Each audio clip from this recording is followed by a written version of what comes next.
क्या आप जानते हैं कि ब्रह्मांड इतना विशाल है कि इसमें अनुमानित तौर पर 2 ट्रिलियन से ज्यादा आकाशगंगाएं हैं। हर आकाशगंगा में अरबों खरबों तारे हैं। इस विशालता को देखते हुए यह सोचना मुश्किल है कि हम अकेले ही जीवन वाले ग्रह हों। वैज्ञानिक ड्रैक समीकरण का उपयोग उन सभ्यताओं की संभावित संख्या का अनुमान लगाने के लिए करते हैं जो हमारी आकाशगंगा में संचार करने में सक्षम हो सकती है। भले ही इसमें बहुत सारे अज्ञात चर हैं, फिर भी यह एलियन जीवन की संभावना को दर्शाता है। यदि ब्रह्मांड में एलियन जीवन इतना सामान्य है तो हमें उनसे अब तक कोई संपर्क क्यों नहीं मिला?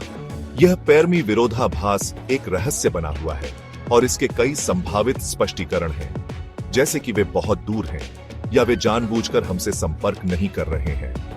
पिछले कुछ दशकों में वैज्ञानिकों ने हमारे सौर मंडल के बाहर हजारों एक्सोप्लैनेट खोजे हैं। इनमें से कई ग्रह ऐसे हैं जो गोल्डीलॉक्स जोन में स्थित हैं, जहां तरल पानी मौजूद हो सकता है, जीवन के लिए एक महत्वपूर्ण घटक। दुनिया भर में अज्ञात उड़ने वाली वस्तुओं या यूएफओ को देखे जाने की हजारों रिपोर्टें हैं।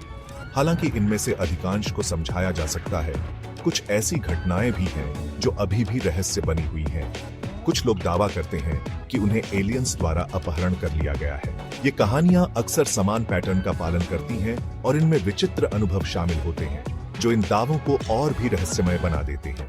यह सिद्धांत बताता है कि हजारों साल पहले पृथ्वी पर एलियंस आए थे और उन्होंने मानव सभ्यता के विकास में महत्वपूर्ण भूमिका निभाई थी।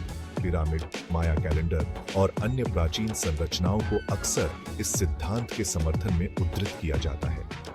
कभी-कभी रेडियो दूरबीनें अंतरिक्ष से ऐसे रहस्यमय संकेत पकड़ती हैं जिनकी उत्पत्ति अज्ञात होती है। इनमें से कुछ संकेत प्राकृतिक हो सकते हैं, लेकिन कुछ की व्याख्या अभी भी नहीं की जा सकी है। यदि एलियन जीवन मौजूद है तो यह जरूरी नहीं कि वे हमारे जैसे ही दिखें या सांस लें।